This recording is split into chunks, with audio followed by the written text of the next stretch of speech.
Fellas, mic check, mic check. How does my mic sound? My mic sounds nice. Check one. My mic sounds nice. Check two. Just got to know if you hear me out there. Throw a one in the chat or say you hear me or something like that. I don't want to be talking to myself. I see we got China White in the building. See we got TK United in the building. My brother Blue Ram is in the house. What's happening, Blue Ram? And Blue Ram, once we find the red ram, because I'm black ram, we find the yellow ram and the green ram, we're going to form Voltron in this boy. Good to see everybody in here. Big Bear, Andre Rankins, Cash Matic. Yes, sir. Jeopardy Meadows, if he's still here, what's happening? So today's show, oh, I see you, Mortal Power. What's happening, brother? So today's show, stop the presses. We have Kwame Triple X with the $49.99 super chat right out of the gate. Says, "Forgive me, Father Ram, for I have simped." So you're paying your simp fee, huh? All right. So for your simp fee, the $49.99, you will be forgiven. But now you have to go and watch at least 5 Black Ram videos back to back. Kwame, appreciate you, man, for the $49.99 super chat. And China White right off the back with the super chat saying, "Black Ram, much support, brother." And thank you so very much to the awesome China White for your support. And I got my brother Leroy Champagne with his super chat right off the back, even before I start the show officially. And since we have 99 watching, you know what to do. You must hit that like button coming on up in here. And once we get to about 100 likes, we will start this show promptly. But I need some likes. I know everybody don't super chat. I know everybody can't super chat, but the least you can do is like the video. The least you can do. Grand Finale with the super chat. Appreciate you, Grand Finale. We got 58 likes, 62 likes now. We'll be starting once we get 100. Absolutely. Kodash Chaya, Shabbat Shalom to you also, brother. Dre Raphael. Absolutely 100. What up, Star Intelligence? Appreciate you. Richard McDowell. Yes, sir. Yes, sir. So we close to 100, but we're not there quite yet. I see you, Turf Orca. What's happening, brother? Rome Capo, what's happening, bro? And I appreciate everybody who started out with the super chat. And we have Cash Matic says, "Keep bringing the red pill fire" with his super chat. Thank you for the love. And right off the back, I want to thank everybody who has donated via PayPal. PayPal link is in the description box, and PayPal is the best way to donate. And for those who have donated via PayPal, thank you very much. We are at 86 likes. Once we get to 100, that's when we'll start Othello's Revenge with the super chat. Appreciate you. I see you, Nafari. Says, "Salute to your brother Ram." Appreciate you, brother. Soak up this good game we're going to have here today. So we had 86 likes, but of course we need about 14 more to start the show.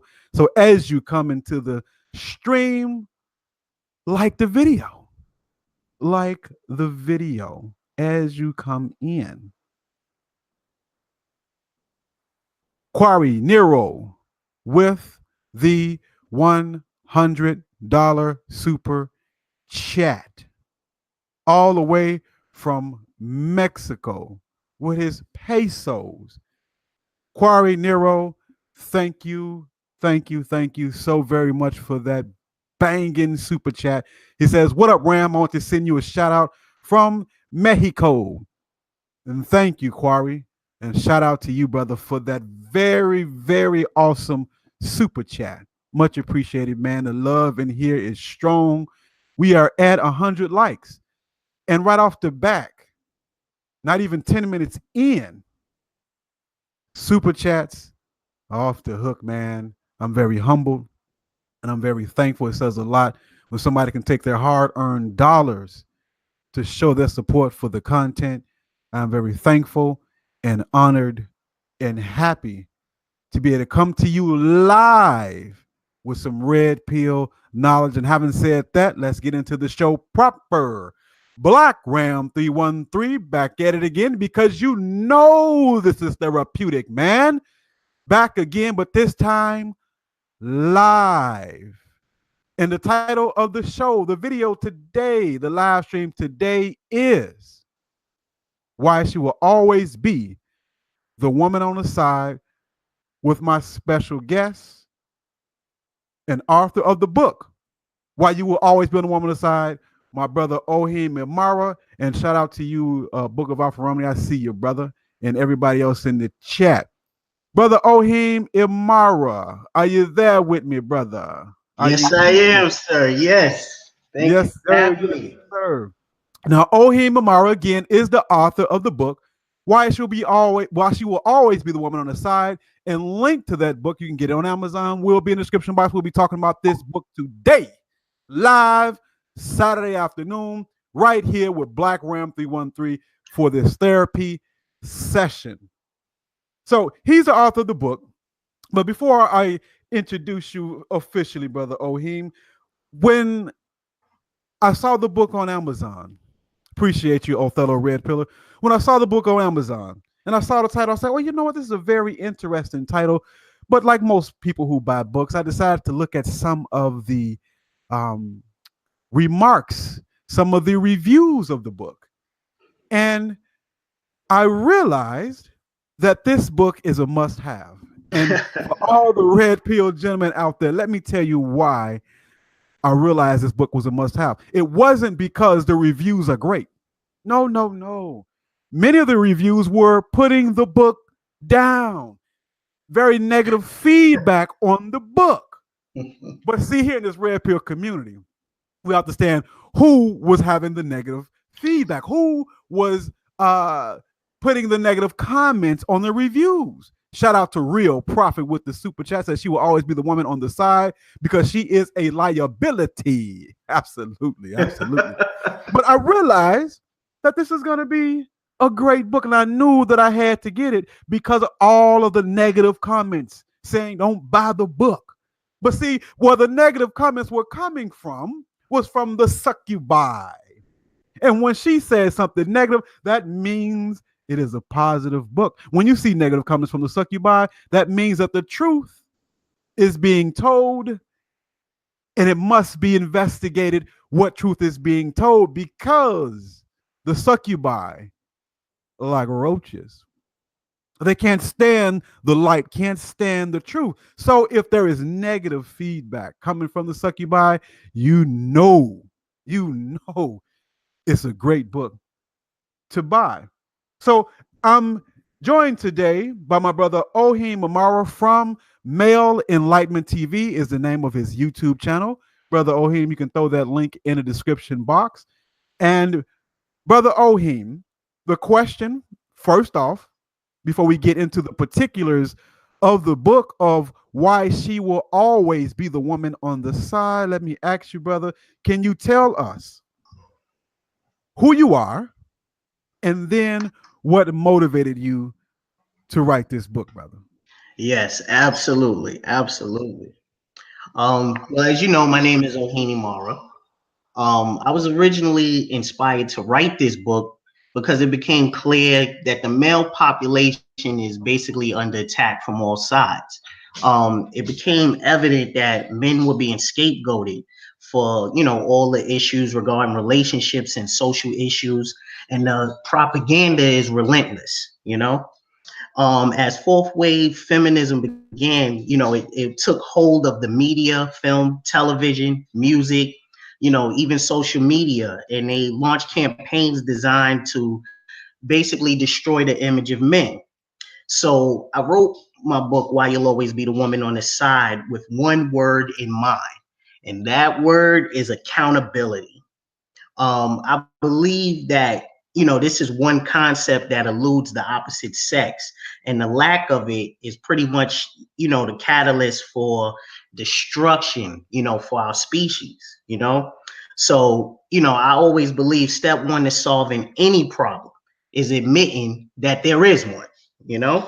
And the opposite sex, it seems like they don't acknowledge their participation in our social issues. Now, I'm gonna, of course, I'll be the first to say, you know, men have played a major role in our relationship and social issues in the society, but women have to acknowledge that they're equally responsible. Accountability amongst the opposite sex is non-existent at this point. You know, they don't want to accept blame for their behavior. So if they're engaged in unprotected sexual activity out of wedlock, then it's the man's fault because he deceived her into that act. If you discover she betrayed you with another man, you know, that's your fault too as a man because you hurt her feelings 2 months ago. You know, it's basically they refuse to acknowledge their behavior, and it's even when the evidence is far too strong to deny. So a perfect example of that would be like the Asia Argento situation. She was a strong supporter of the Me Too movement, and she sought to expose prominent men in powerful positions. She basically accused them of taking advantage of unsuspecting, impressionable women, and she spoke fiercely against, you know, sexual abuse, and you know, and she ended a number of careers with that. But when it came to the fact that she was discovered having a sexual affair with the 17-year-old Jimmy Bennett, which is illegal in the state of California. 18 is the age of consent. So basically, she sexually assaulted this boy. But when it was her time to accept responsibility, she blamed the late Anthony Bourdain. She blamed the young man himself, and she never took accountability. So basically, to sum all of this up, pretty much the book was written because I want women to be accountable for their actions and their behavior. Whoa, accountability, huh? You know, for that segment of the populace, that term is a curse word. Shout out to Franklin Joseph for his super chat. He says, I've been following your work for years, and I am grateful for your work, and I'm grateful for you watching, Brother Franklin Joseph. Thank you, thank you. So accountability, and this is the reason why you will read negative views by the succubi when it comes to his book, Why She Always Be the Woman on the Side. And that negative feedback is what prompted me to say, you know what? Let me go on and get this book off Amazon, man, because if he's talking anything that's truthful, you bet your bottom dollar the succubi will be pissed off about it. So, brother, you also have a YouTube channel, a new YouTube channel. You're doing a Yes. lot of excellent work over there. Uh, just briefly, can you tell us the main focus of your channel and when you started it, and tell us about some of the videos you have over there, brother, before we get started with the particulars in the book?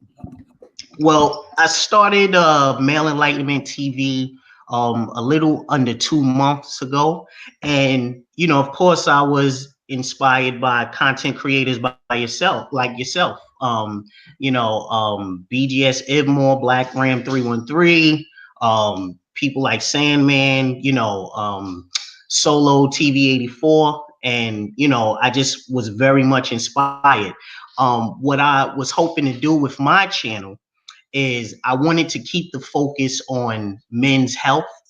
And basically I feel like what happens with us in relationships is we tend to lose ourselves, and we put our focus on the opposite sex as opposed to, you know, what is important to us, what do we need to be healthy. And so when I created my channel, I made a number of videos that pretty much targeted that. So I more like to answer the question of, you know, basically, how are you doing? What are you doing to better yourself? What are you doing to make your life better? What are you doing to enrich yourself? Are you happy? You know, because we as men, we rarely ask ourselves that question. We're always focused on making other people happy, and we end up suffering as a result. So that pretty much is what inspired me to create Male Enlightenment TV. Beautiful, beautiful. You said something, man, right off the back that I want to talk about. you will mention that men often lose themselves in the relationship. Now, let me tell you something. That's therapy right there. Mm. And gentlemen, what is the number one rule in therapy? Somebody put that in the chat. What is the number one rule in therapy? Waiting for somebody to put that in there before I go into it. And if you've been anybody who's been following this channel, they know what the number one rule in therapy is. I'm waiting for somebody to put that into the chat. Absolutely. There is no lying in therapy. I admit that men do lose themselves in relationships. There is no lying in therapy. Again, I say there is no lying in therapy. Again, I say there is no lying in therapy. And this is what? Therapy. This is therapeutic. So, brother, let's talk about that real quick. How men lose themselves in relationships. This is something that's pretty much taboo because the idea of such a thing is like, oh man, that's kind of like a female trait. No, not necessarily. And see, us as men, we don't see ourselves as losing ourselves in a relationship. And I know it's hard for a man to believe that. But since you don't believe me, let me explain a few ways that a man loses himself in a relationship. Number one, you think about it all the time. Number two, you are always available for her. Number three, you work hard and give her your money. Number four, you live your life in a manner solely to attract women. Your motivation for going to the gym is to attract women. Your motivation for your promotion on the job or starting your business is to attract women. Your motivation for getting your hair cut, your teeth brushed, washing your booty, going to buy clothes is to attract women. Now, there is nothing wrong with attracting women. However, that is your primary motivator. You're not doing it for self.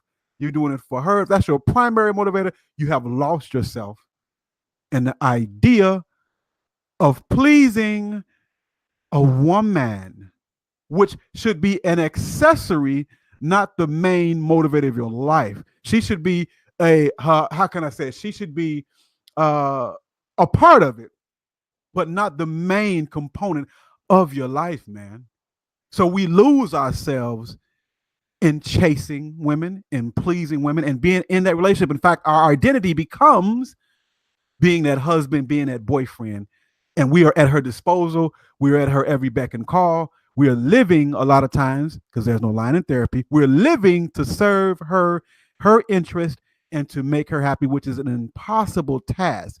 Brother Oheen, do you have anything to add to that? The idea of a man losing himself in his relationship, something that is very taboo, something that we really don't hear men talk about. We absolutely.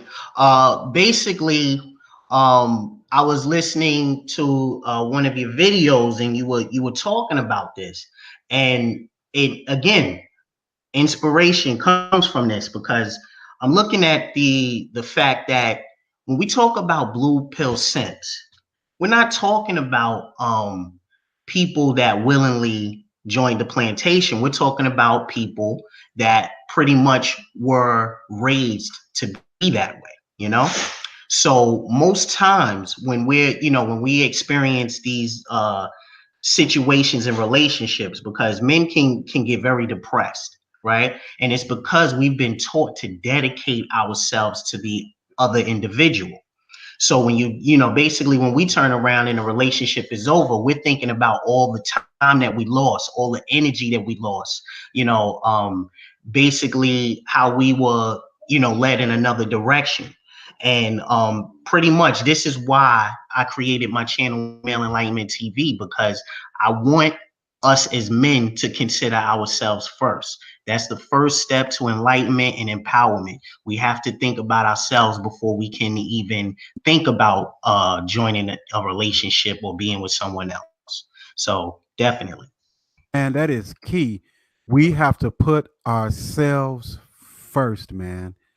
If it's anything that anybody can glean from my channel or a lot of red pill channels, is that yes, we have to put ourselves first, man. That is so key and so instrumental.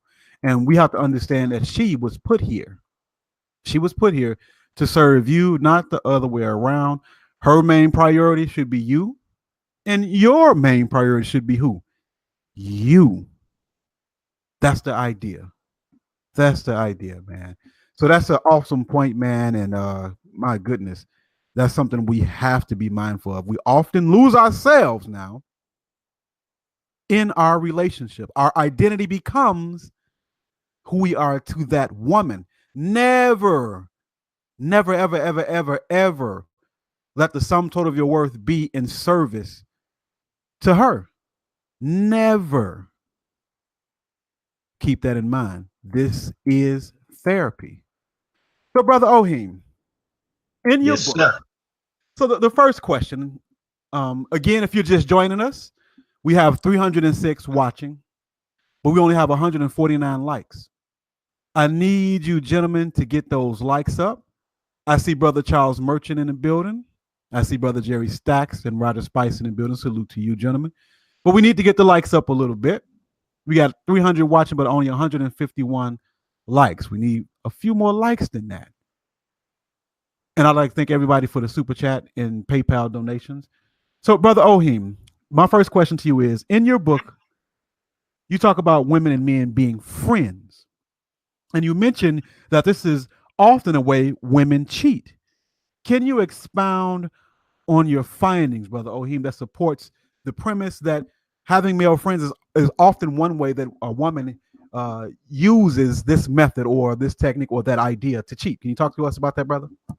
Absolutely. And before I actually start that, I just want to say this particular chapter ended a lot of relationships that I'm actually aware of. I got a lot of feedback in regards to that chapter because I don't think a lot of men actually saw it from the perspective that its true intention is. So I think I opened a lot of minds with this chapter. So I was very, happy to be a part of something like that to help men become enlightened.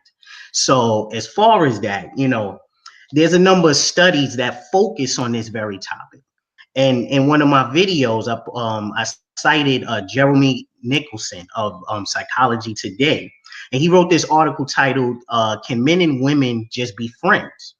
And then there's another article titled "Science Shows Why It's Impossible for Men and Women to Just Be Friends." But we don't really need articles to state the obvious. Men and women are just not designed to be friends. And sexual attraction is always going to be a major factor when dealing with someone of the opposite sex. Women have utilized this method as a means, to basically maintain multiple relationships. The male friend, what it really is a replacement for the current boyfriend. And in most cases, they are sexually involved. And if they're not, they will be soon. The male friend, if you're foolish enough to allow your woman to have one, is pretty much breaking case of emergency vitamin D when you get down to it. This is the ultimate pass. Oheen, say that again, man. That was so well put. Case of emergency, what, brother? Say that one more time, man. That was awesome. It's the breaking case of emergency vitamin D, that male friend, absolutely. So basically, this is her ultimate pass because she gets to hide under the cloak of he's just my friend. And if you really think about it, shouldn't you be her friend if you're in a relationship with her? Absolutely. Yeah. So why does she need to go shopping or to the movies or to dinner with another man? Right. Mm-hmm. Basically, to maintain this type of relationship, a woman will generally use shaming language on you. Right. If you object to this type of arrangement, she's going to basically refer to you as insecure or you're trying to control her. Right. But these techniques are designed, to deceive you and make you believe your concerns are not valid. So if you're a man and you're with a woman who has male friends, and if she's pushing for male friends, it's in your best interest to end that relationship. Um, Basically, if a woman seems too strongly and she wants to include men into your situation, She's letting you know you're not a priority. You know, there's absolutely no reason why another man should have a relationship with your woman. And matter of fact, speaking about this, I'm reminded of this film that I recently watched called Gotti. You know, it's about John Gotti. It starred John Travolta. It's the 2018 version, right? And there's a scene in the film where Gotti sends one of his men to deliver a package to a woman, but he gives him specific instructions to bring his female cousin with him when he delivered the package. The man, he failed to bring his female cousin and he delivered it alone. And when he got back, Gotti was furious. He was yelling at the guy and he said, "Didn't I tell you to take your cousin?" And he says, "You never visit a woman when her husband is not present." And he threatened to drive a bus up his backside and park it sideways if he ever did it again. Wow. Right? Yeah. Now this is a movie about, you know, ranging from the 1970s to the early 1990s. So basically, what are they trying to tell you about male and female relationships just 20 to 30 years ago? Man. You know, they're basically letting you know that it was a proper etiquette that men and women stay separate unless they were married, unless they were fiancé, you know? Absolutely. There is no reason for that male friend. Shout out to brother Charles Merchant with the super chat. This brother is always supporting the live stream. I appreciate you. It would be good to get some guys who never donated to donate. But however, brother Charles Merchant, salute to you, my brother. He says, let's put a little weight on it, fellas. This is good information here. And yes, it is. Brother Oheen, I want to add to that, to the idea of male friends, especially when it comes to shaming language. I see you, Simply Deep. What's up, brother? When women use this shaming language, when she says, "Oh, you're just insecure," "Oh, you're just controlling," there's a psychological term called gaslighting. Are you brothers out there familiar with the term gaslighting? I also see you too, Dwight Hayes and Trento Philomena. I see you, Dwight. Good to see you, brother. Gaslighting. Gaslighting is a particular technique. In fact, let me read the definition real quick. Gaslight, it means, it's a verb. It means to manipulate someone by psychological means into questioning their own sanity. Again, gaslighting is a form of psychological manipulation that seeks to sow seeds of doubt in a targeted individual or in members of a targeted group, making them question their own memory, perception, and sanity. Shout out to Black Brother, and shout out to AM1 with the super chat. Check his channel out. Says a little something for the game and proper building. Appreciate you. So gaslighting, a psychological ploy to manipulate you. She wants you to question your own sanity. She wants you to think that what is proper, what is dignified, what is realistically expected of her to not associate herself with other men is a form of insecurity. Everything that a man demands in his relationship is looked upon as an insecurity to shame you, to get you to believe that your standards, that your practice, that your ideas are wrong. They want to shame you, make you feel bad about yourself. You even have dating coaches, not going to say any name, who are under the female paradigm, who are under the female mindset, who will tell you the same thing. That you shouldn't worry about who your woman is seeing and where your woman is going and who she's talking to. Of course, this is a bunch of bullocks. Women Brown with the super chat, he says, good Saturday to the brotherhood. Big up to you, Ram. Big up to you, Women Brown. Check out Women Brown's YouTube channel, an up-and-coming YouTuber there. But she wants you to question your own sanity by gaslighting, by using the shaming language, saying that you shouldn't be concerned about who she talks to on the book, on the gram, who she calls when you're not around, who she goes to the bathroom and talks to. You're just being insecure. And men, because they have been conditioned by the society, by feminism, by the gynocracy, believe that they're being less than a man when they worry about who their woman is talking to. Oh man, I ain't insecure. I ain't worried about it. That's a bunch of crap. You lend yourself to feminine thinking all for your enslavement. You're putting your own self in the trick bag. So remember that, gentlemen.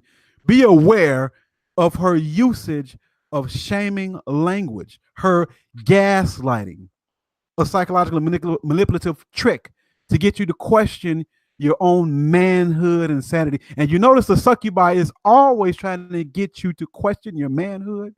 When she says you're insecure, she's trying to question your confidence to get the attention off of her. Because what does a succubi like to do? She likes to deny and deflect, masters at it. So instead of her coming up with an answer as to why she's talking to Tion, to Tyrone, she wants to deflect and deny and manipulate you into thinking that there's something wrong with you. So men, of course, we have to be aware of this. This channel is about revealing all of the strategies and the manipulative tactics of the succubi. This is why I do this, man. So, Oheen, very well written book, brother. Very well written book. Great stories and comedic as well. My second question to you about your book, and men, if you don't know, the link to his book is in the description box.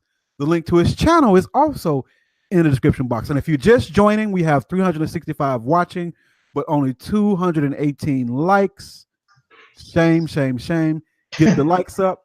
But Oheen Imara is my guest today. He's author of the book, Why She Will Always Be the Woman on the Side. Brother Oheen Imara of Male Enlightenment Television. Check him out. Check out his YouTube channel. And, of course, check out that book. Now, Brother Oheen, my second question to you is, would you even deal with a woman who has male friends at all? Why or why not? Would you even consider a woman who has a bunch of male friends even worth dating? Okay. Well, the short answer, of course, is no. But basically, I believe when a woman that has male friends, she's sending you a clear message that she doesn't respect you. So male friends are basically an indication that there are definitely some issues in your relationship if she has them. There was an article that I referenced in one of my videos. Christine Filizar, she wrote an article titled "Men Cheat with Coworkers While Women Cheat with Close Friends." Oh, wow. And according to the article, it said that 84% of the 210 participants in her study, they admitted to having an affair with someone who was initially a friend. So basically, women have utilized that concept of just friends as a means to engage in a sure form of cheating. So if basically, if you're in a relationship with a woman who have male friends, you need to consider that you are sharing her with another man or men. I think that when a woman tells you that she wants to have male friends, it's a test on her part to see if you're foolish enough to allow that to happen. Allowing your woman to have male friends simply means you don't respect yourself. So why should she respect you? Wow. Wow. And is that one of the reasons why she'll always be the woman on the side, brother? Absolutely. A question for the audience, brother. Someone wants to know, is your book available on Audible? Not at this time, but it is currently in the works. Appreciate that. Okay. And shout out to Roger Spice for putting all of those links in the chat. Appreciate you, Roger Spice. So let me ask you this, Oheen. If you meet a woman, and let's say she is thick in the thighs, man, all the right places, man. She's shaped like a Coca-Cola bottle. She's beautiful. And she does have male friends. Would you make that a side piece possibly? Of course, she's not wife material, but would you at least make her a side piece? Well, as long as you're well aware of what you're getting into, you trying to have fun, I have no problems with that. I just my whole goal is to make sure that men are well aware of what they're getting into. And if you see a woman like that, and you know that's what you're into, and she has male friends, and you are fully aware of that, I say, hey, do you? You know. Mm-hmm. Absolutely. If you're fully aware of that, I have dealt with women with male friends, and I would deal with women with male friends, but our only purpose that she would serve is a few hours here and there, a roll in the hay, and that's about it. Mm-hmm. That that nothing beyond that for the most part. If you're just joining again, I'm with the author of the book, Why She Will Always Be the Woman on the Side, Brother Oheen Imara. Brother Oheen, my next question is this. How true is this statement, Brother Oheen? How true is this following statement? Once a cheater, always a cheater as it relates to the female. I believe that statement is definitely 100% true, and it has no exceptions. Um, I read an article titled "How Often Do Cheaters Cheat Again?" with the subtitle "Once a Cheater, Always a Cheater" may be true, and explained that people who cheated before were a lot more prone to unfaithfulness, like a lot more, right? So those who cheated in their first relationship, they were 3 times more likely to cheat again. So if you're a man and you discovered that your woman was unfaithful, the only true option for you is to end the relationship. Because if you decide to continue that relationship, you're ultimately giving the woman permission to cheat on you again. You know? So by staying in a relationship, you're telling the woman you're weak and you believe you don't have the ability to attract another woman who will respect you. So you're allowing her to mistreat you. You know, there's a video circulating on social media in which there's a woman on a radio show.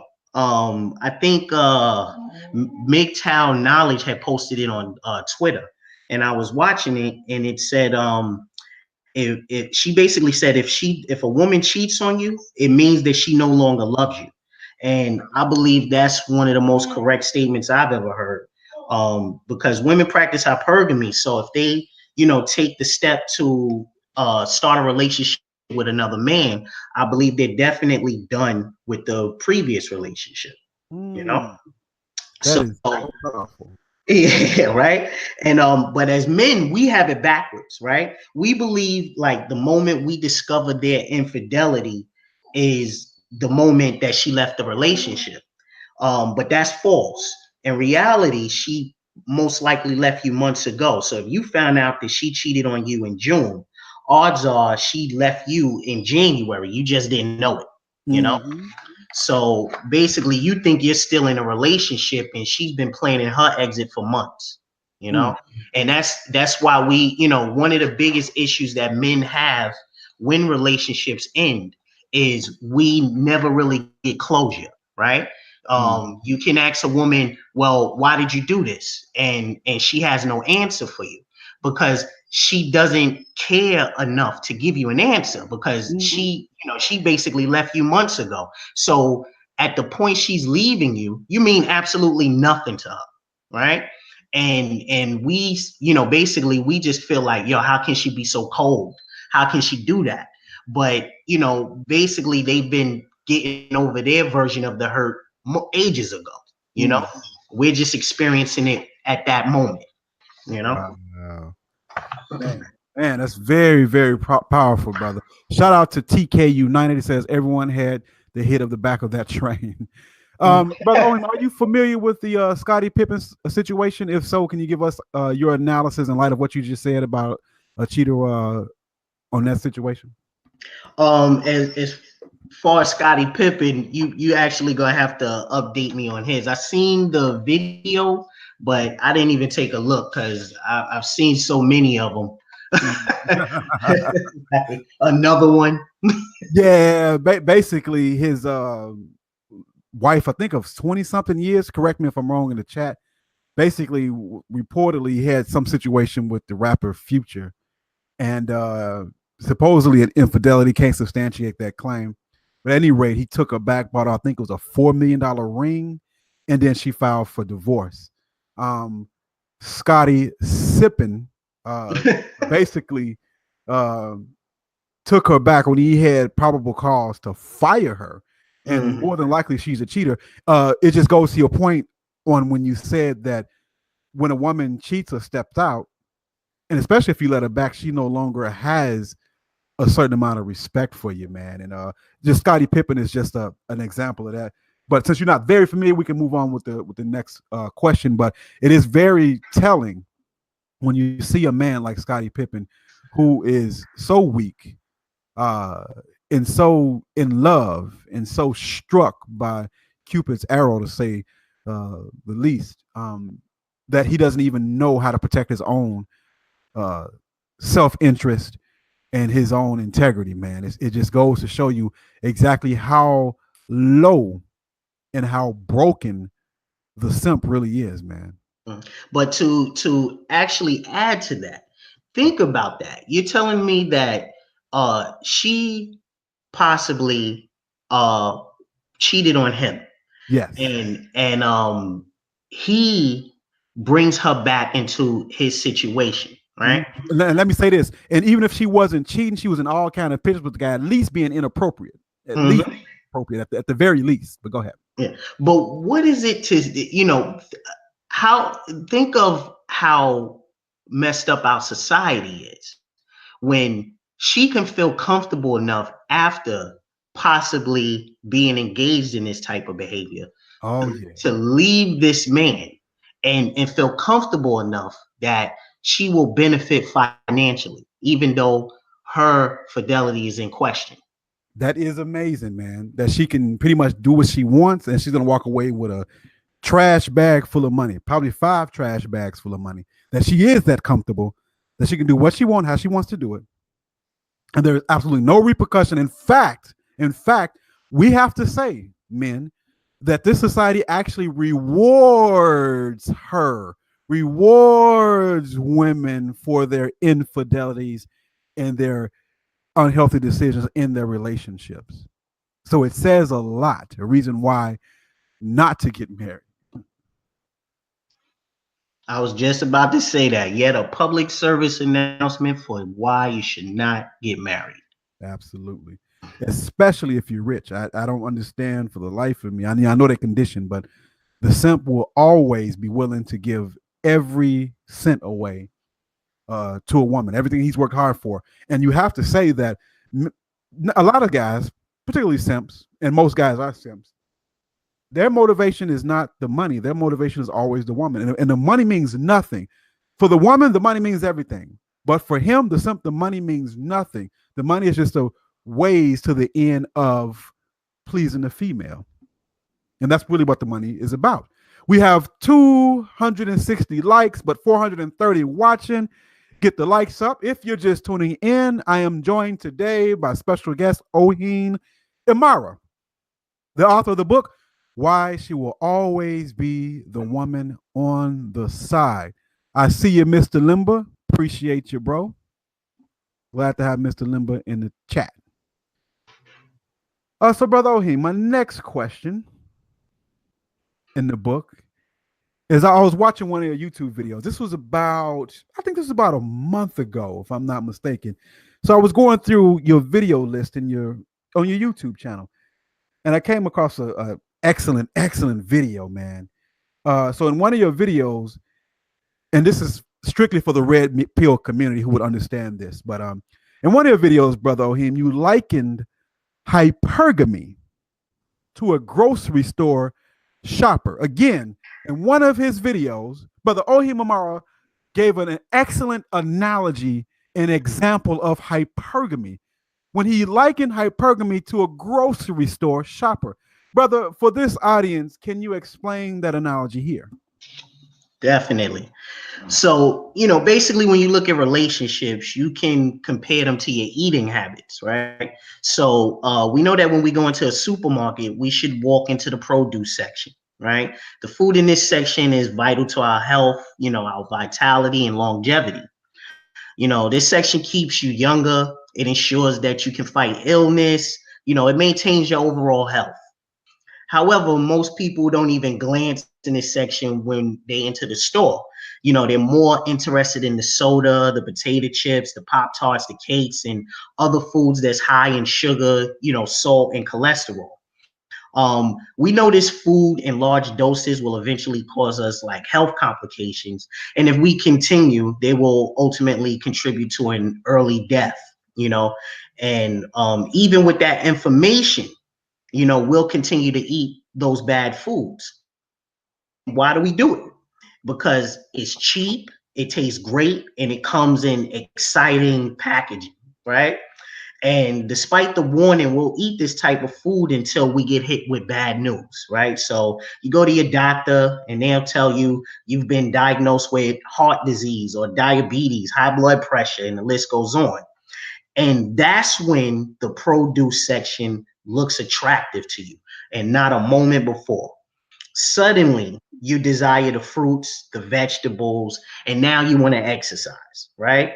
And the same is true in relationships. As men, we should seek that respectful young lady with mother and wife qualities. However, we tend to walk right past that young lady and chase the Instagram, Facebook, Twitter, plenty of fish thoughts, right? Now, of course, the thought model comes standard with the tattoos, the crazy colored hair, the piercings, the fake booty, the fake eyelashes, right? And all of these things clearly tell you that thoughts are bad for your health. But you love the way she twerks, so you pay that no mind, right? You get the bad news. She's pregnant, she has an STD, or she cheated on you, or she cleared out your bank account.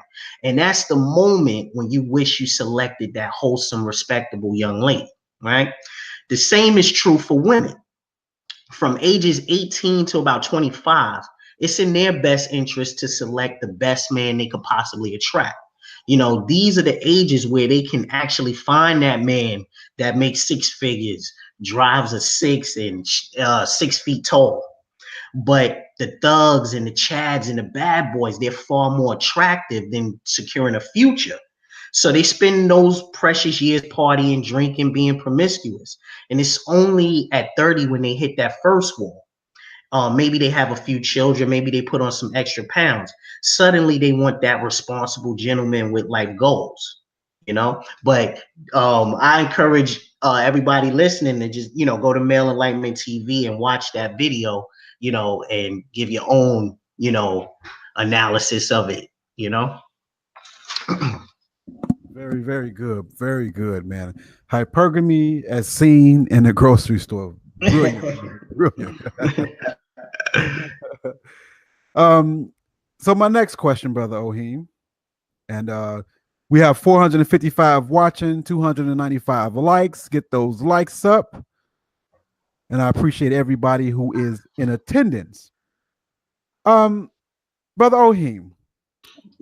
Yes, sir. You mentioned this in your book.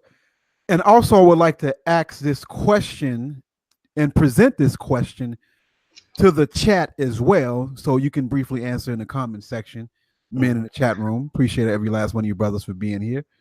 But my question, Oheen, is, and you talk about this in your book, but what are tattoos on a woman communicating to a man on the dating market? Again, what are tattoos communicating to a man when she has them on the dating market? Can you talk about that, brother?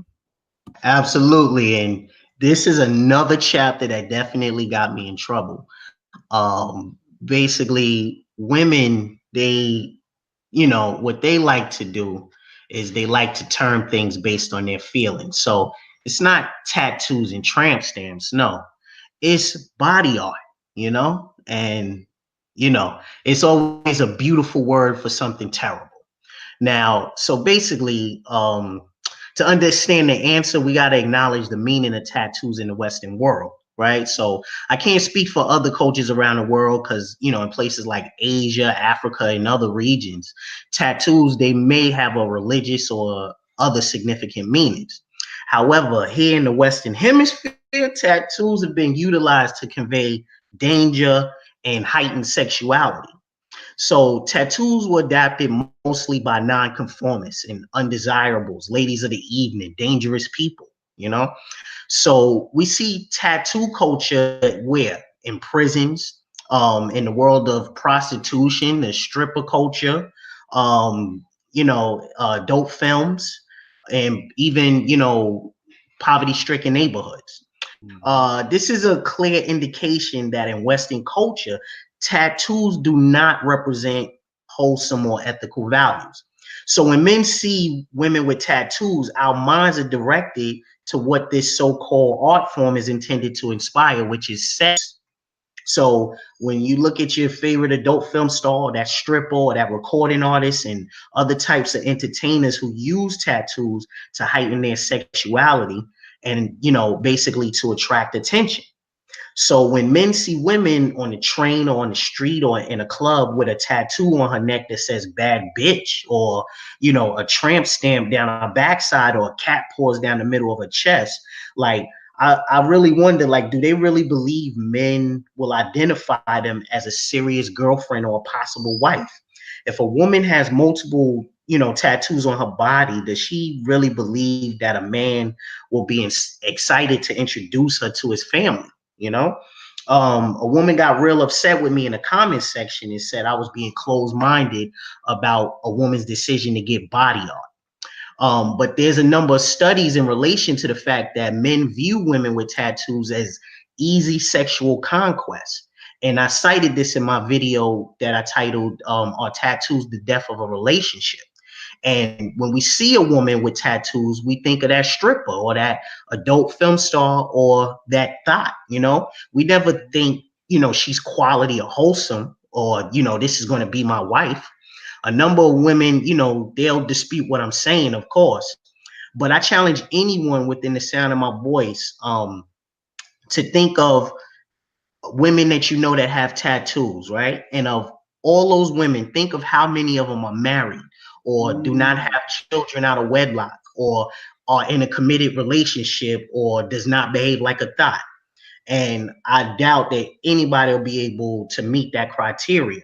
And in the video I explained, women with tattoos, they seek sensation.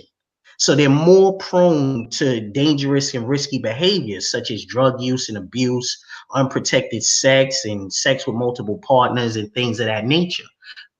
So pretty much that's the best I can say on the topic. Man, I have a few words to say about that. Let me shout out some of these super chats. JBA Mega Montana. I missed him earlier. My fault, bro. But JBA, thank you for your super chat. He says, I gotta give you brother something for this game. I hope Ben Simmons is listening.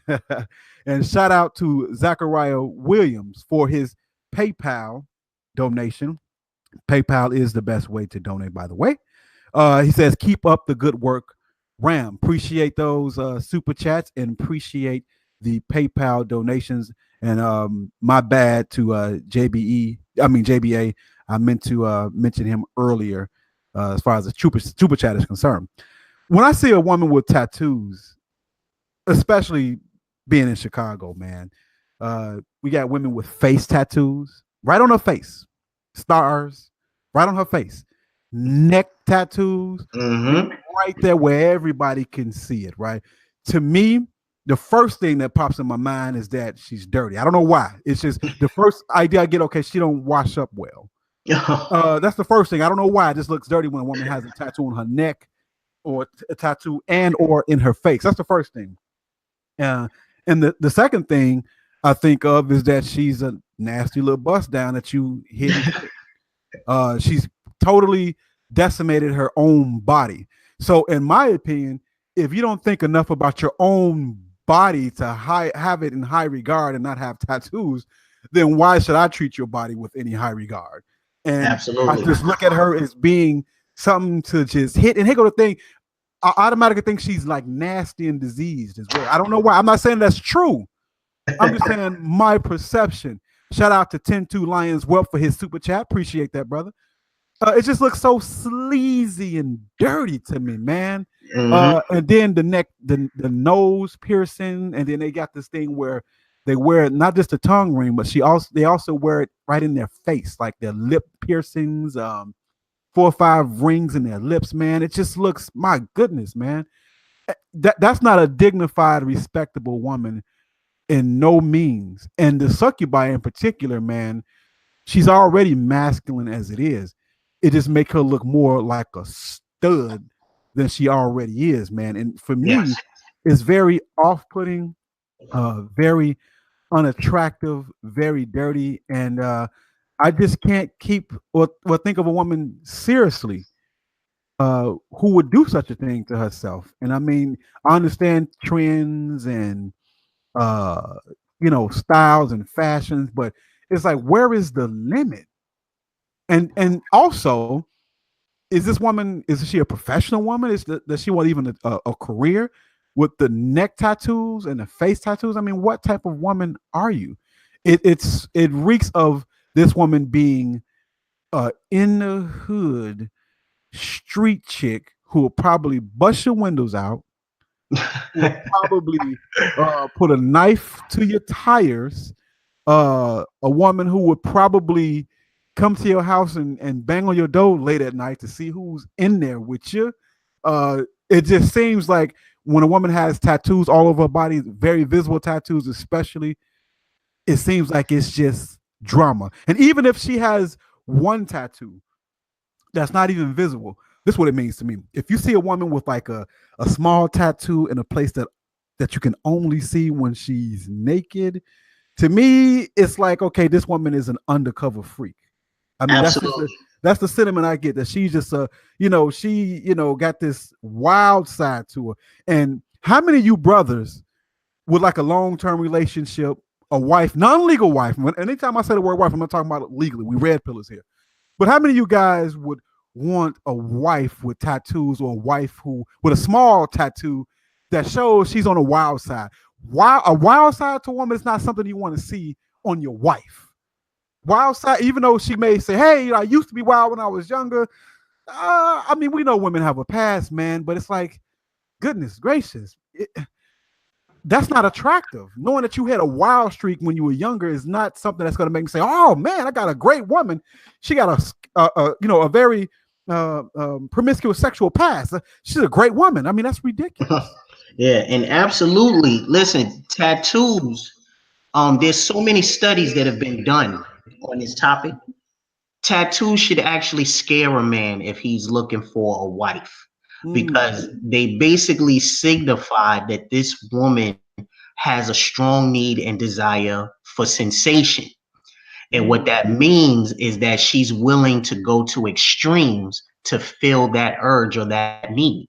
So she will go and have multiple sex partners. She will go and abuse alcohol or abuse drugs. She will put herself in dangerous situations just to feel some type of sensation. And there's so many studies and articles on this topic. So you're absolutely correct with what your beliefs are about women with tattoos, because they are chasing sensation. Piercings, all of that stuff. The shaved heads, the color, the crazy colored hair is all a need to chase sensation. Cortez Smith says when he see a tattoo, he wonders how many other men have seen that tattoo. And and you know what? That is one of the first things that popped in my mind, man, is how many men have seen that. I have a couple of experiences. I'm going to just mention this briefly. I have dealt with women with the tramp stamp. And not just the tramp stamp. We know what a tramp stamp is, right in the small of the back. And I've dealt with women who've had the tramp stamp of another man's name right on her lower back. And while we going at it, I'm seeing this dude's name. And I'm like, I didn't stop doing what I was doing, but I'm like, man, you know what? This is, I'm like, this is crazy, man. I mean, and any woman that has a man's name tattooed on her, fellas, think about this, fellas. A woman that has a man's name tattooed, or has ever had a man's name tattooed on her, That should be the last woman in the world that you would want to wife up, be serious about, or be in a long-term relationship. So let's think about that for a moment. Let's stop and analyze this for one moment, fellas. Let's think about this. You're dealing with a woman who has Keith tattooed on her, Tyrone, Pookie, Man, Theo, written on her somewhere, a stamp, a tattoo, permanent ink, man, tattooed on her, and she wants to be another man's wife, some man's wife. Now, this woman has been in a relationship and has gone so far to say, you know what, I'm gonna get a man's name permanently put on me in ink.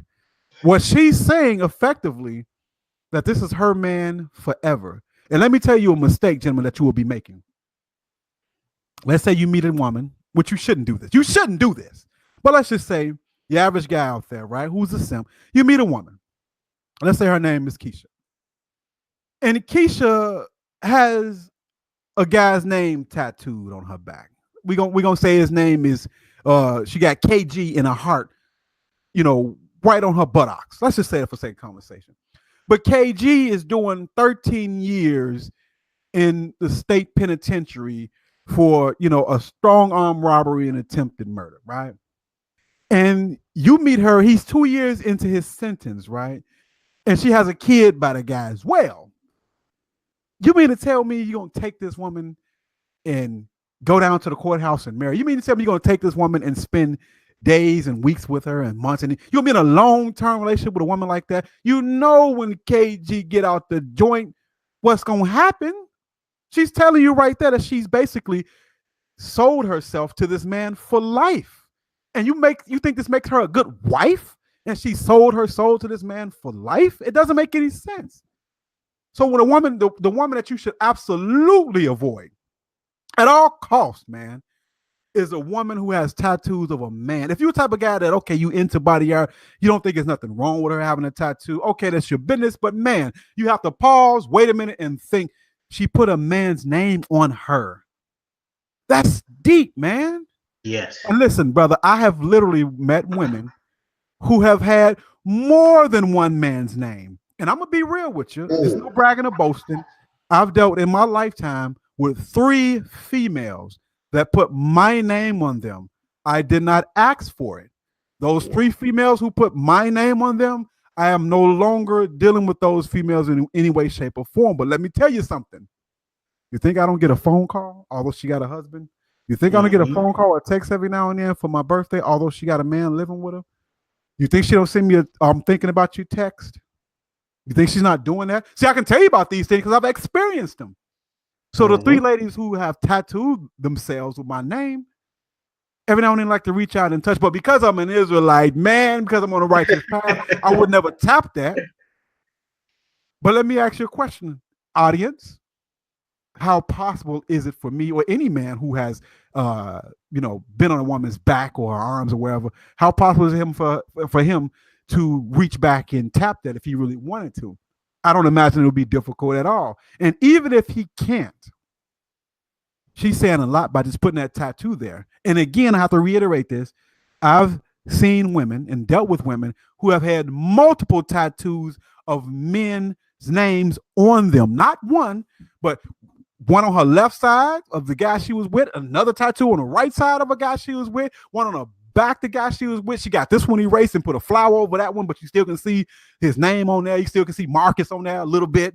I mean, ridiculous. And listen, I'm not talking about your in the hood Quetas and Keishas. I'm talking about Diane that works for human resources for a major corporation or social service agency.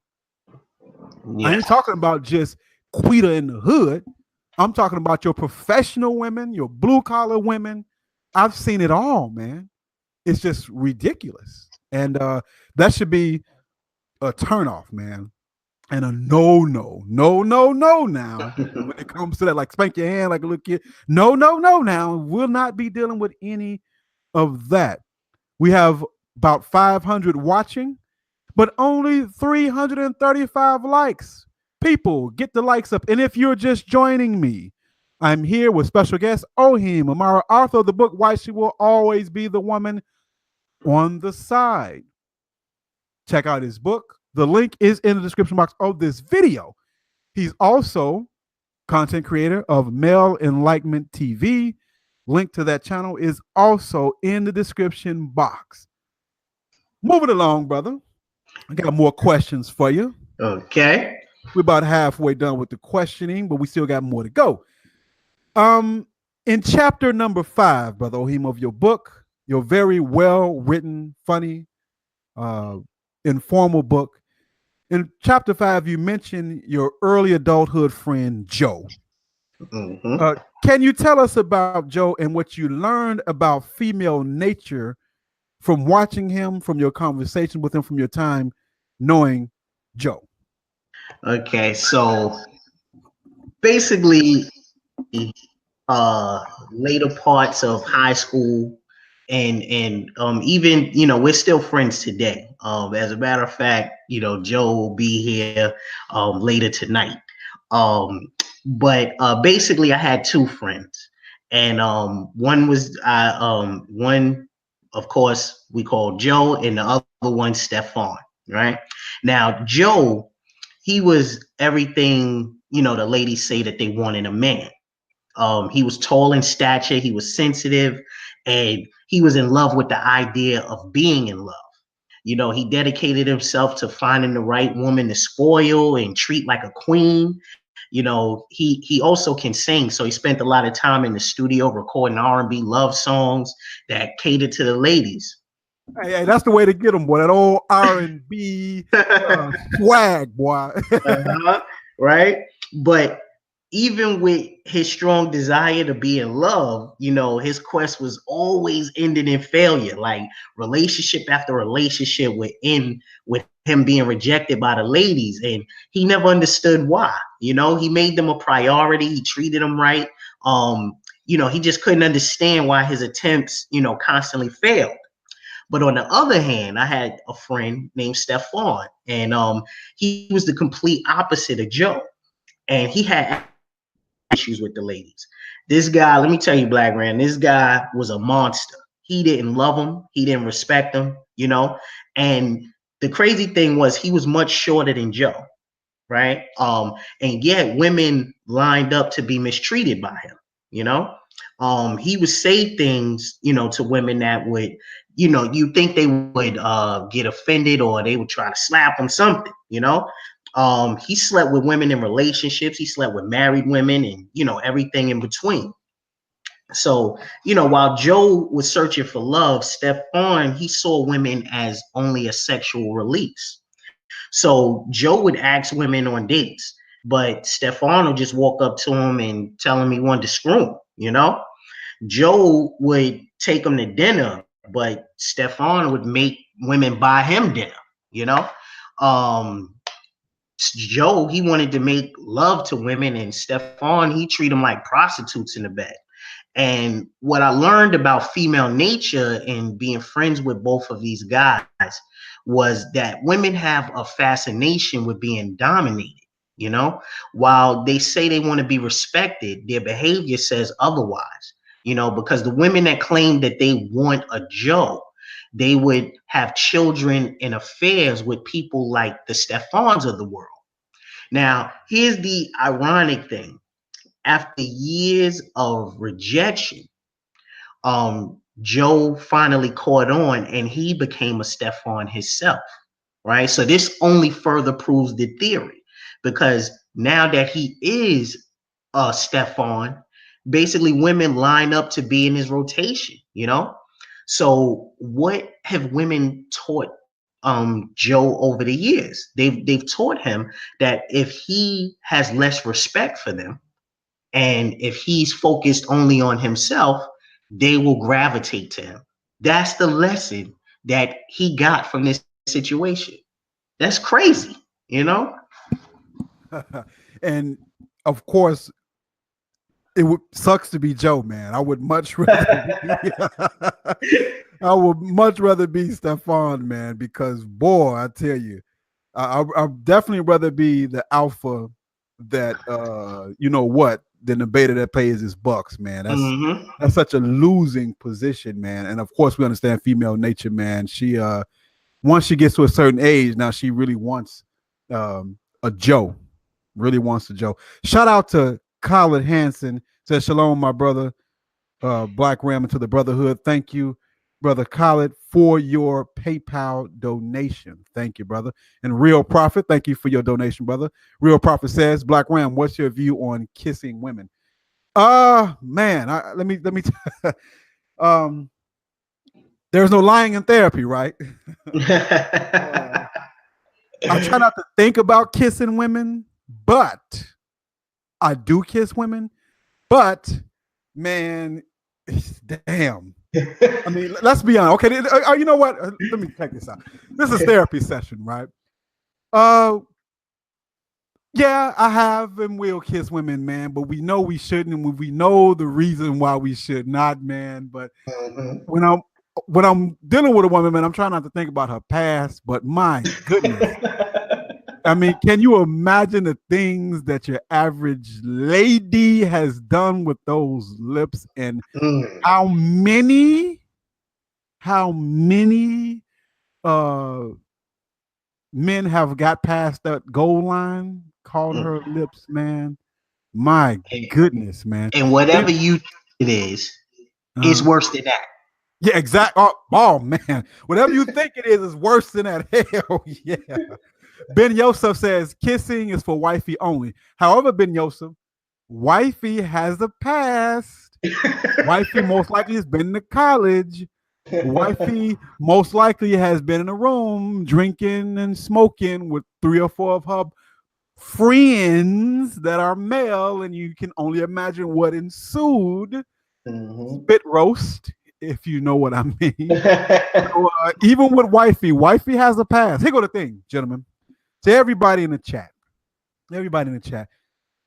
there's no winning in this game, man. When you're dealing with the American female who's sexually liberated as a non-virgin, man, you are always in a losing position. And she's going to have a past no matter what. She's going to be defiled no matter what, man.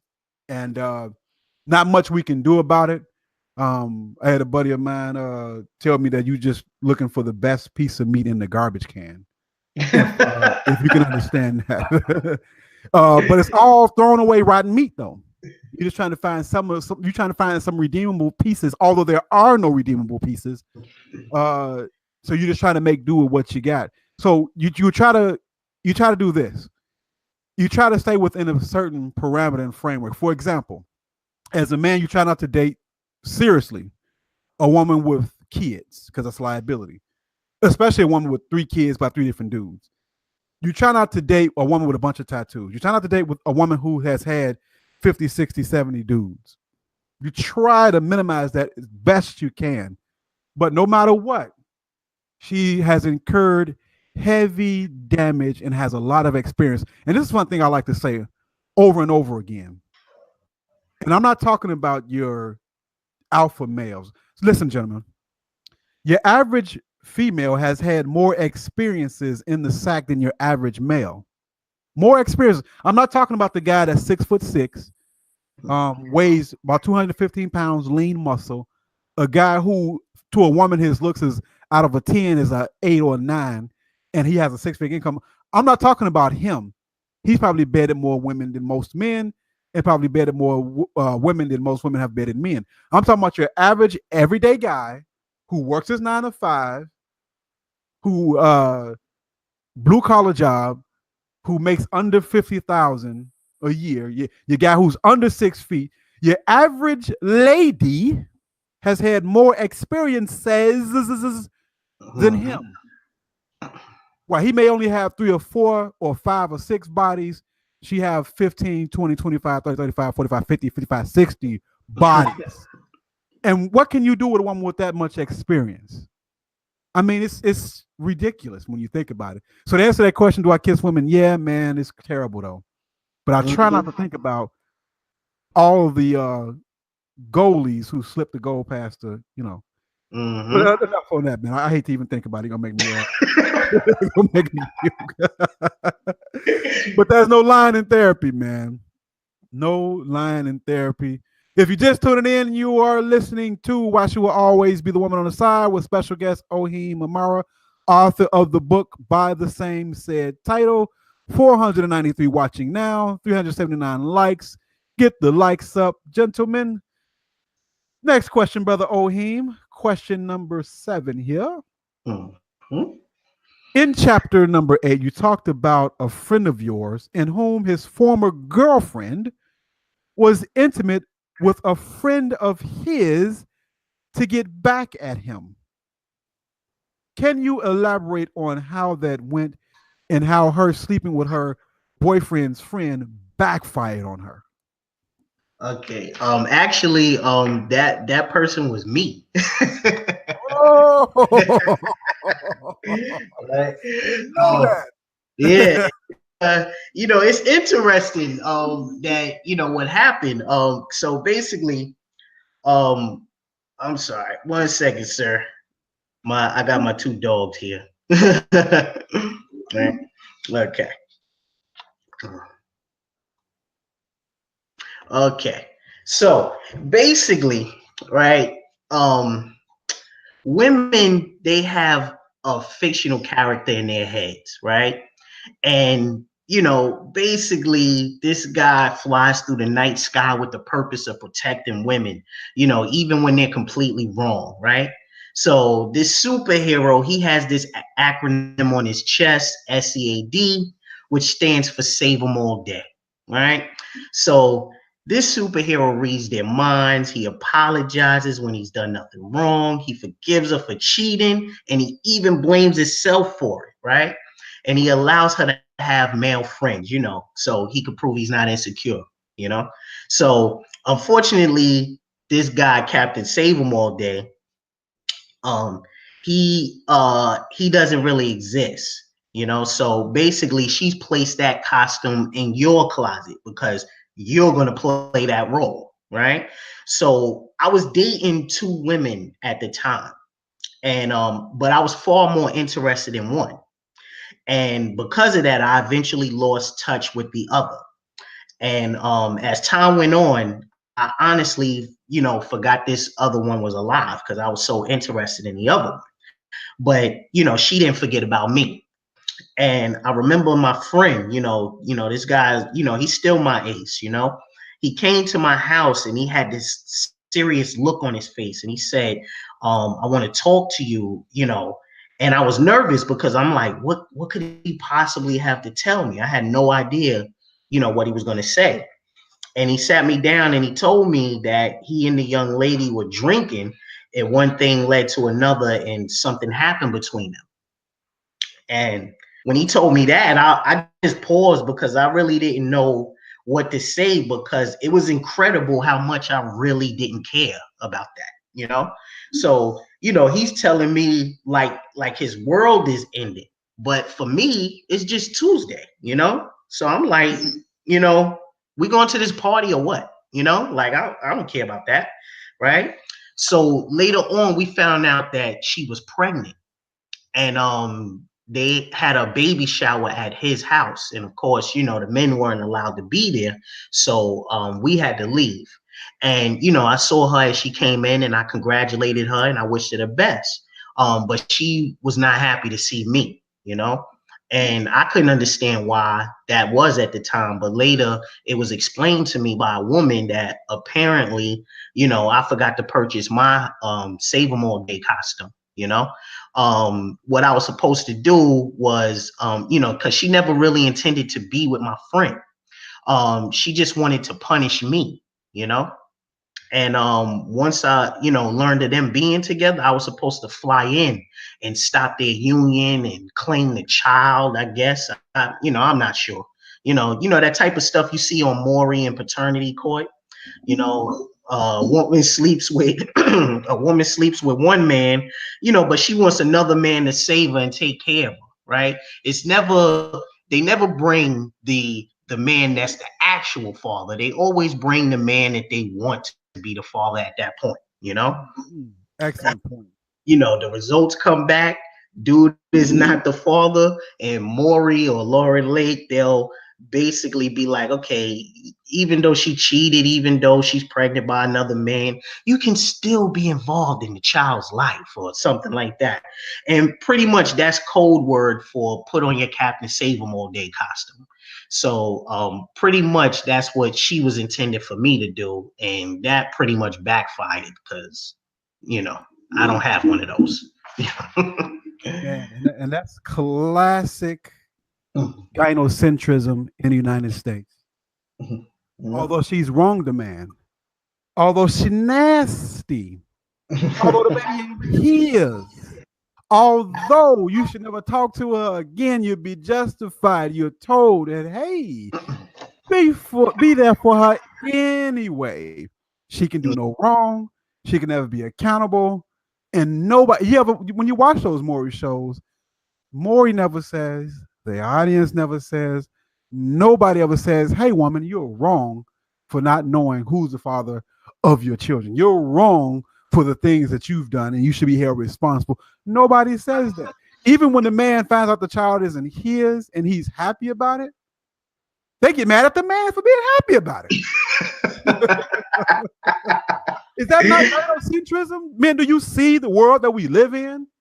Goodness gracious, they can't even say, hey, well, man, he dodged the bullet. Good for him. Now, he don't have to have a woman like that, in his life who's obviously extremely promiscuous. No, they never say, hey, well done, man. Glad that wasn't you. Glad that wasn't yours. No, it's always console the woman. You're still a bad man because the baby ain't yours. I mean, you can't win.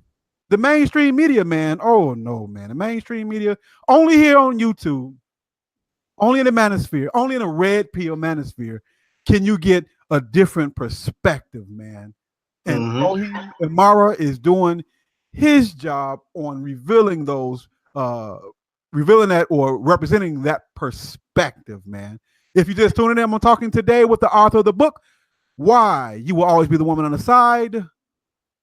Link in the description box of this video, as well as his YouTube channel. The handle is Male Enlightenment TV.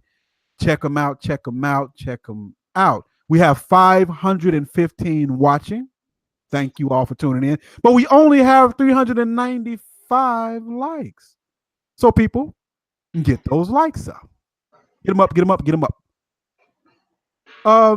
We talked about this a little bit earlier, Brother Oheen, but I want you to recount a story for us.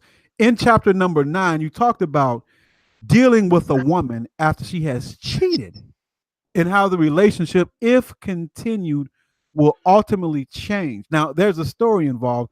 Can you recount that story for us? We talked a little bit about that in general earlier, but can you recount the story that you talked about in chapter number 9, dear brother? Definitely. Right. So when a woman, cheats, she's basically destroying your ability to trust her. And, she's also giving away her chastity. And these are basically the two most important aspects of the relationship for a man. So when you learn that your woman is unfaithful, it's pretty much the death of the relationship. Right. And, like you just said, we spoke about it in chapter 9. And the title of that chapter is To Him, You Smell Like Ish. You can finish that, when you read the book. We previously, we spoke about the fact that if a woman cheats on you, she is no longer in love with you, when we talked earlier.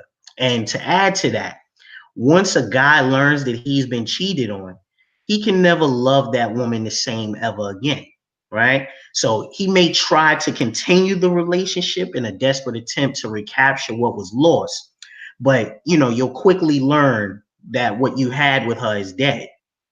And that situation occurred with me. I learned she was with another man and it hurt, but I thought maybe we could save our relationship. But you start to learn that you never forgive and you never forget. you learn quickly, you know, however you felt about her the moment before you discovered she was unfaithful, you know, that'll never happen again. You know, we was living basically a shell of what we once had. You know, you know, we used to have pet names for each other. We used to do little cutesy stuff, taking pictures, wearing the same clothes, you know, all of that. It all died, you know. I went from calling her all those cute pet names to I didn't even say a name. Whenever I talk to her, I just say hey, and then I'll start saying whatever, you know, because she didn't mean anything to me no more, you know.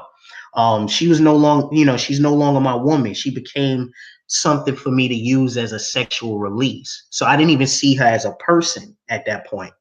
And, you know, I'm going to be bold enough to say that any man in this situation no longer loves that woman. So anybody that's listening to this session right now, if you have a woman that you're with right now and you're you know, she cheated on you, and you're still there, I'm going to be bold enough to say that you don't love that woman. You're there out of necessity for whatever reason. You could be married, right, and you don't want to pay alimony or get divorce raped. You could be the father of her child and you don't want to pay child support, or you know, you could probably just need a place to stay. But it's definitely not because you love her anymore, because whatever you guys had, when she cheats, it's a blow to your ego as a man, because you know the woman is a vessel and what she's basically doing is allowing someone else inside, you know. So at that point, you how can you place her at the same value that you once did? You know, she doesn't have the same value to you. So yeah, that's pretty much what happened, you know. Oh yeah, I've experienced that myself. I dealt with a female who I was probably my early 20s, man. Dealt with a female who stepped out on me, man, and it was devastating. Broke my heart into tiny little pieces, had me balled up in the fetal position, and all of that, man. And I endured, but I tried to get back with her, man. And Mm-hmm. all I could see is her at the hotel with that dude, man. Now, when Mm-hmm. I first got back with her, I was glad to have her back. No line in therapy, right? No line in therapy. I was glad to have her back, man. I was elated the first couple of days, but after a while, the mind began to wonder. The mind began to turn. I started thinking about things that I didn't want to think about. What did she do with him? Yes. How far did she go? And the biggest thing is, shout out to Yes Jonas, he in the building. The biggest thing was, how could she, as a woman who claims that she loves me, feel comfortable enough to get naked in front of another man and open her body up to him? Yes. I'm like, Exactly. how can you do that? And if you can do that, then you definitely not only have any respect, but can't have love for me. It's impossible. And I'm thinking, like, man, you know, if she can do that, there's nothing that she won't do. And I say this today: if she'll sleep with another man, she'll stab you in the back literally as well. Yes. So that's something that you have to be conscious of, man. It's a scary thing. And if she has stepped out, man. So it took me a while to get over that, man. But the thing that stood out the most, I never saw her as a good woman again. I never saw her as worthy of being a woman that I wanted on my side for the rest of my life. And I never saw her. And here's the biggest thing: I no longer saw her as beautiful. I was attracted to her, but I no longer saw her as beautiful. And you got it all right, Oheen. She smelled like boo boo to me. I just was no longer interested in it, and it shows and reflected in the relationship, man. And uh, it was tough to deal with after that, man. And eventually, the relationship met its end, met its demise, and man, it was just never the same. Red pill lifesaver. My brother Red Pill Lifesaver, who's been rocking with me for years in this piece. Why? What up, Red Pill Lifesaver? Always good to see you here. Red Pill Lifesaver with the super chat. Thank you very much. Red Pill Lifesaver says, men believe she loves because he loves. But she doesn't think like you, nor does she view love the same. And you are exactly right, brother Red Pill Lifesaver. She does not look at love the same way that we do. And that's a whole subject in the video right there. Also, Real Prophet again with the super chat says, Black Ram, isn't love a threat to any man's masculinity? And Real Prophet, I have to say yes. And I have to say no. A developed man, a mature man who has a red pill perspective, sees women for who they are and what they are, can love a woman from a position of strength instead of a position of weakness, which is the premise of my channel. My channel has two premises. Premise number one, it is an expose and a revealing of female nature. Number two is how to deal with such said female nature, and you want to deal with a woman from a position of strength, not weakness. So is it a threat to a man's masculinity? Yes, if that love for that woman is out of weakness and fear and true insecurity and not knowing your real value, not knowing your real purpose, and not having the strength, the intestinal fortitude, and the constitution to be alone, to be okay when that woman walks out the door, because she will always leave you. So there's a way to love a woman from a position of strength and be good at it, successful at it, to the degree that her leaving you will not destroy you. And there's no lying in therapy.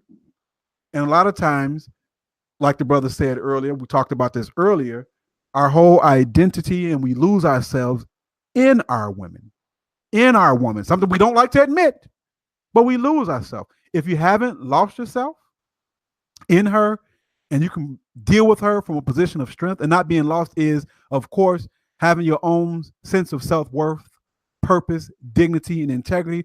Once you have those things, then yes, you can love her with the full knowledge of hypergamy and female nature, of course. And shout out to Mr. Limber for putting my PayPal link in the super chat. I see David Bowman in the building as well.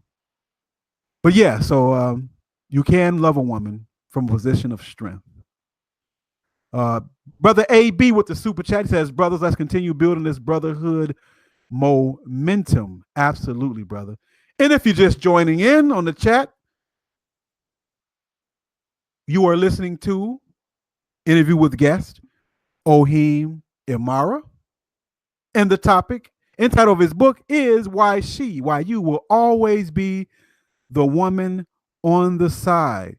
And there are women here listening because they want to know what will make a woman, or what will turn a woman into being always the woman on the side. Women are much welcome to listen and get some information as well. Brother Oheen, back to you. Yes, sir. Man, this has been good. I got just a couple of more questions for you, man. But this has been fire, man. In chapter number, chapter number 10. I was about to say something else. In chapter number 10, in fact, I want to quote this real quick. 1 second here. Let me get the page ready so I can give this direct quotes that I want you to elaborate on something. A little something we touched on before, but a little greater detail. And shout out to Yesh Jonas, hashtag MWeOC. Appreciate the super chat, brother. Yes, Jonas, my brother, says, showing love, men should travel overseas for anything. Wait a minute. Men should travel overseas for anything with a woman, heal and bring the energy back by experiencing different cultures from us traveling brothers. 6. Absolutely, brother. Yes, Jonas. We need to travel. We need to get out. We need to see what's out there. And I had a fire live stream. What was that, last week with brother Yes Jonas and company. So appreciate your super chat, Yes Jonas, and check that brother's channel out. Uh, but back to the show. Brother Oheen, in chapter number 10, I believe, page 102. I'm going to quote something here for the audience.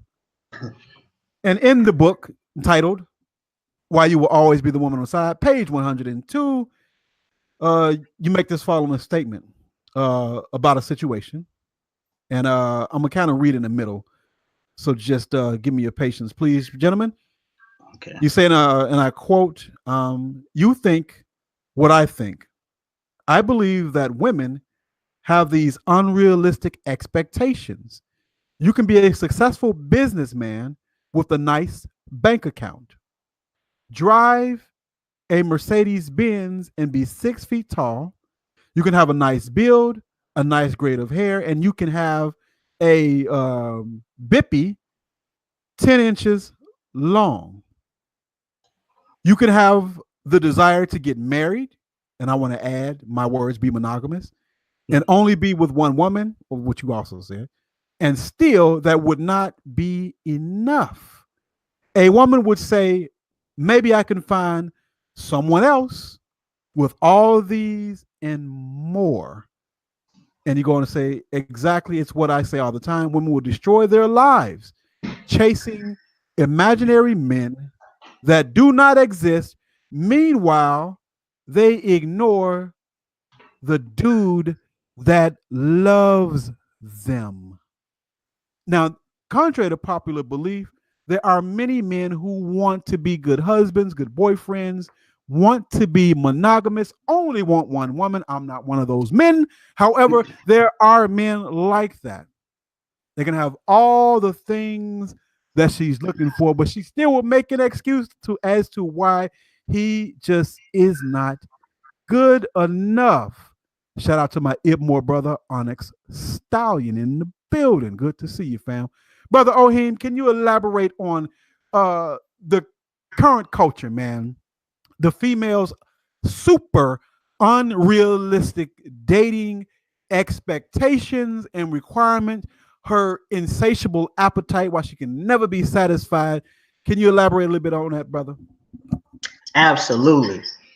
So, women are like degenerate gamblers, but unfortunately they take risks with their lives and their futures, and the returns are just not worth it, right? So when I think of women, I think of them in terms of game show contestants.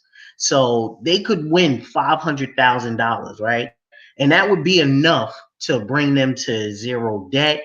They would have a nice down payment for a house or a condo. They could probably even buy it outright. Have enough money for a nice car, and even have enough left to put in savings, right?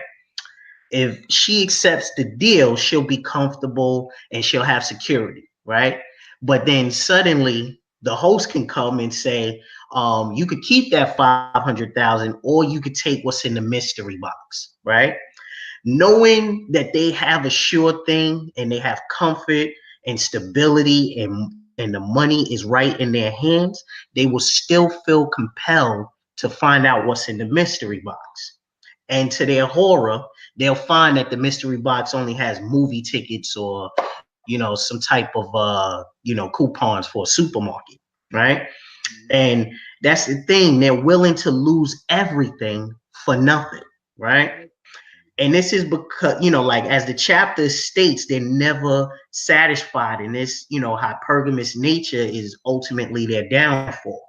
And, like I said in the chapter, women, they can have everything. They could, they get the 6 feet tall man, who's rich, who wants children, who's monogamous, who's sensitive, and they'll throw it all away, right? If a man has $7 million and she's given the opportunity, she'll leave that man for a man that has $9 million. So it's not much of a difference, but just because it's a little more, she'll go with the other person. That's the type of behavior that we see today. Perfect example, Johnny Depp. The dude's a millionaire. This dude has a plane that's worth $75 million, right? But his wife left him for Elon Musk, right? That's the man that makes the electric cars. She left him, you know, because this dude, Elon Musk, of course, is a billionaire, and he's, you know, trying to send shuttles into space. So, you know, think about that. She left a man with a plane for a man with a space shuttle, you know? Like that's how women are basically moving. Angelina Jolie, she left Brad Pitt. And women believe this is one of the sexiest men alive, and she left him, you know? And then, of course, you know, the recent case, Kenny Smith, who married that chick who, in my opinion, she looks like a dude. And she was already a baby mama. And he took care of her and her bastard for 12 years. And now all of a sudden she wants to leave because she thinks she could find better, you know. And the bottom line is the chapter is about women are never satisfied, and our failure as men is we keep trying to satisfy them. You know, we think if we buy them things and take them places, that's going to make them happy, but it never does, right? That Janet Jackson song, "What Have You Done For Me Lately?" It's a true look into female nature, because you could buy them a house, you could buy them a house, you could buy them a car, you could give them money, and all of that. And most likely what she'll say to you is, yeah, you did all of that, but that was lastly, you know, that was last. What did you do today? You know? And that's how I feel women's hypergamous nature affects their ability to find a good quality man. It never ceases to amaze me how men always are willing to settle for less. Let's think about this for a moment.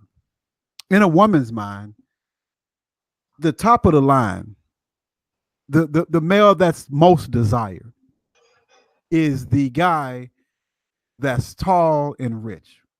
Aren't basketball players both tall and rich? But these men will still subject themselves to be the baby mama.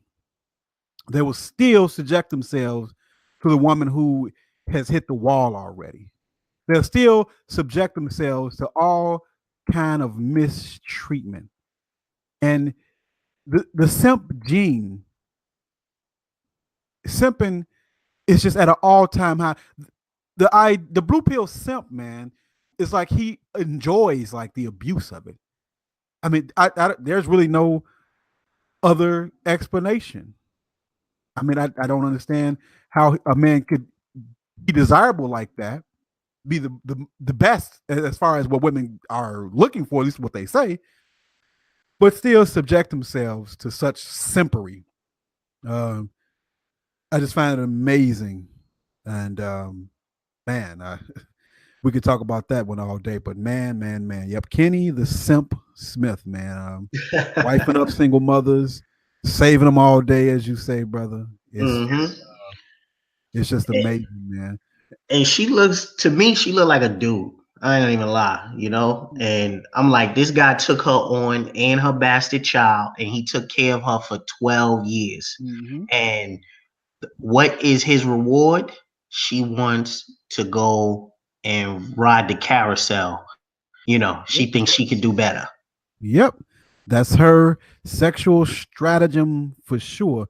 And then once she's 50 years old and she's single and has a bunch of cats, and her house smells like feline fur and cat piss.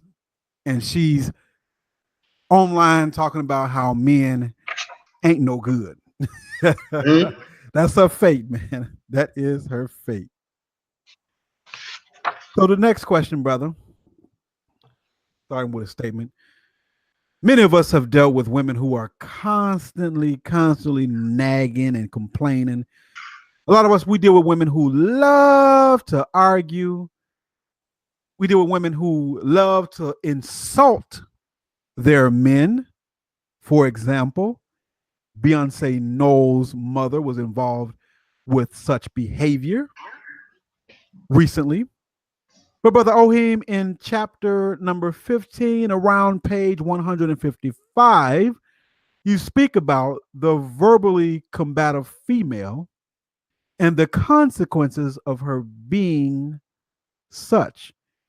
Can you talk to us about that, Brother Oheen? Definitely. So, when a woman nags you and she complains a lot, she's sending a clear message that she does not trust you or respect you, right?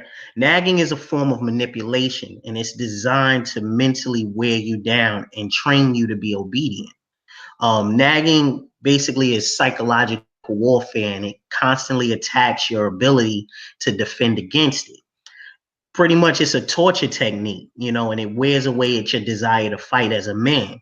You begin to unconsciously say and do things just to make the noise go away.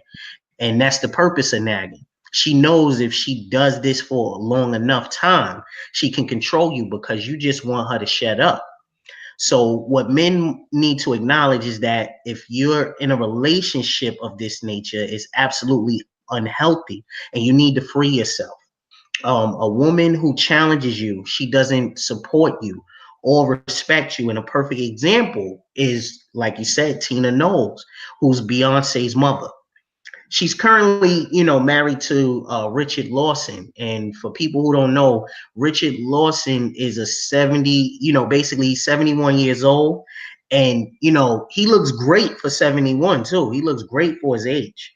Um, He's been a professional actor since 1971.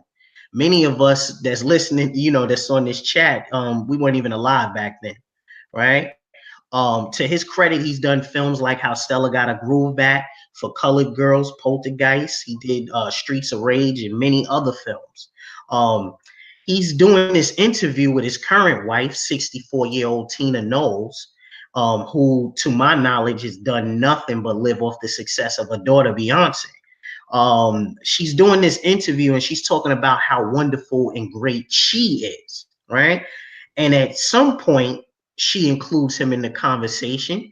But she turns to this 71-year-old accomplished man who's been in cinema and television since 1971, a man who can still pull a woman 20 years younger than she is. And she makes the statement, he's not perfect. She had the audacity to criticize this man in this nationally televised interview. And the greatest thing she's ever done in her life was give birth to Beyonce. Right? This is basically psychological warfare. She wants to mentally break him down and strip him of his accomplishments and force him to depend on her. She wants him to feel, that she is better than him. She wants to lead. So basically, what she's telling him is that she does not respect him. And I'm pretty sure if you've seen the interview, you can tell a point where at one moment this guy is thinking to himself quietly, I think I made a mistake, you know? So pretty much that's what my nagging chapter focused on. Man, that was a great analogy and breakdown of that situation. And somebody wrote 71 years a simp. Cortez. Good one, Cortez. 71 years a simp, man. And the man, a simp to no end, man. And simps never, ever learn, man. And I don't think they ever will. But excellent analogy, man. That was fire. Yeah, but that's the life of a simp. And you see such an accomplished man has to be ridiculed in that manner and pretty much thought of as nothing and thought of as the least valuable one in that situation. And as you said, Tina Knowles, whose greatest accomplishment was opening up her legs and popping out a baby. And a man who has done so much, she still believes that she's the prize. And shame on this 71-year-old man, because you're wifing up technically, even though the children are older, a single mom who's really done nothing, and you think that she's on the level with you, man. And that's just sad, man. A sim to no end, man. And there's actually I don't really think there's much hope for many sims, man. I just man, it sucks to be him. And like you said, he can get a woman 20 years younger than Tina Knowles, but Mhm. Still he decides that that's what he wants to deal with and be under such scrutiny and ridicule, man. This is But amazing. I'm thinking in that interview when he pauses and he's looking in the distance, I think he's thinking like, I think I made a mistake. You know, that's what I think. Yeah, he did look around and like with kind of some shock and disbelief, like, wow, did she just say that? And, Mhm. at first, he was sitting there like, oh yeah, I'm kind of the man. And when, she went on her little tirade, man, it really threw him back. But maybe he can learn something from that, but I don't know. These women, man, it's just amazing, man. Just amazing. So my last question to you, brother. In your latest YouTube video, the contract part 3, revolution of deviance, you mentioned how the original intention of feminism and a woman's rights movement was to spawn a more respectable woman who was to be seen for her mind and as a person, and sought to fight against the objectification of the female. But with the advent of social media, the intent of feminism seems to have been forgotten. In your words, brother, and thoughts, can you tell us about this newly sexually liberated female that got off the original intent of the feminists? And before you get into that, shout out to Ben Yosef for his super chat. Appreciate you, brother Ben. And he says, keep up the great work. You should have millions of subscribers. Appreciate you, Ben Yosef. Definitely. So I don't think feminism was ever a good idea. They of course they've said that, they sought to end objectification of women and things like that. But, basically what I believe is feminism is a contract created with the devil. And you see that in my first video of the contract, the handshake with the hand of the devil and the other individual, because that's what I believe it is. What it did was it led to women believing that being at home and caring for their own children, maintaining the household, cooking and cleaning, it led them to believe that this was slavery. It led women to believe that if they just got out of the house and got jobs, they would live better lives. Their lives would get better. But look around you. Has life become better for women? Right? According to the U.S. Department of Housing and Urban Development, homeless women and women with families has soared all over the country, upwards of 41 to 54%. According to the U.S. Census, there's 12 million single parent families in the U.S., and of that, 80% account for single mother homes. And in each individual state, more than 35% of single parent homes live in poverty, right? So think about that. Each individual state, all 50 states, have at least 35% of single parent families living in poverty, right? Um, According to The Guardian, the newspaper The Guardian, stress and social media has contributed to a 68% jump in mental disorders amongst women. And according to the U.S. Department of Health and Human Services, there were more than 1,674,935 cases reported in which women abused their children, while men, in contrast, accounted for 698,965 cases, right? And most of the 1 million cases, uh, of course, were brought against single mothers, right? So when you see these women in bumper to bumper traffic, or they stuck on the train or the bus, do they look happy to you? Do they look like, I'm happy to go into this job for more than 40 hours a week and do this for 30 years? Thanks to feminism, women are more miserable than ever, right? And the tattoos, the piercings, the crazy colored hair, the shaved heads, all of that is really a cry for help. Women believed in a lie, and they abandoned their husbands, their children, and even their homes, thinking that work would make them happier. But any man could have told these women that work is slavery.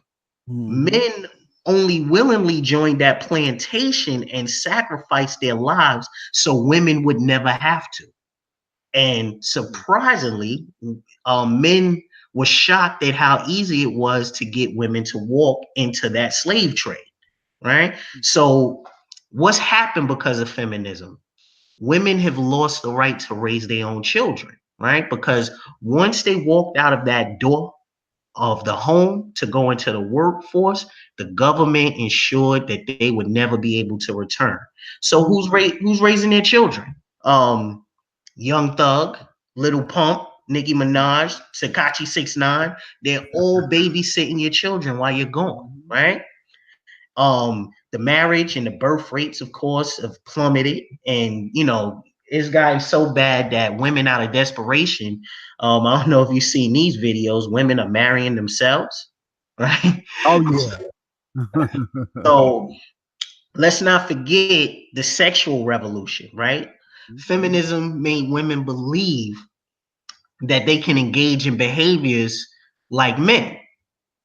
The problem is women are not built to move the way that men move sexually. So each time they allow a man inside them, they lose a piece of their soul, right? Absolutely. And because of this, that's why you see so many women who have borderline personality disorders or bipolar disorders and things like that, because as you said in one of your previous videos, they're fighting with the spirits of all of these men that have came and went. I don't know what made women think they could ever win that type of war, that sexual war. Mm-hmm. um, because it's a losing battle for them. They can never do what we do. And the fact that they get stuck with the children, and the fact that they're highly likely to contract sexually transmitted diseases, and they're more likely to be diagnosed with mental disorders as a result. I don't know what feminism sought to convey with that, but I said in my video, if you look at women today, right, feminism was supposed to fight against the oppression of women, the sexual objectification of women. They wanted to be treated with respect. They wanted to be treated as equals. Well, now we live in a world where women basically have every single right that is possibly available.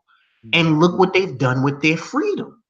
Never before has the porn industry had a fresh supply of young female talent in the history of that industry. Um, Never before has there been more strippers. Never before has there been more Instagram thoughts or social media thoughts, or if they didn't close down back pages, I'm pretty sure that would be at a all-time high as well. So with women's freedom to pursue their own path, they just got more sexually deviant, you Mm-hmm. know?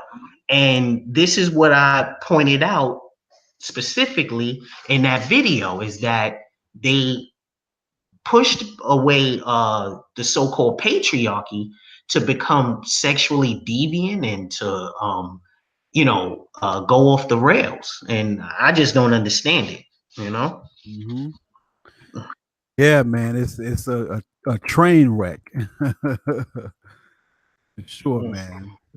A train wreck indeed, man. Oh man, it's so they didn't get the results per se that they were expecting. They thought it was all fun and games, and it's really not. And I like what you mentioned. All she's done with this supposed equality is become sexually reckless for the most part. Absolutely. And what has that gained her? Absolutely nothing at all, man. If you're Hmm. just tuning in, you're watching Why She Will Always Be the Woman on the Side with author of the book, my brother Oheen Imara. Link to his book is in the description box of this video. He's also creator of the YouTube channel Male Enlightenment Television, which is also in the chat and also in the description box. You've heard from Brother Oheen today. He said a lot of powerful things and only scratching the surface. His book is a must read. I highly recommend it. I highly recommend his YouTube channel. I highly recommend his book. I bought it. It was a great read. Excellent book. Very therapeutic. Excellent stories and a lot of wisdom in said book. So get your copy of this book and also go to his channel and subscribe.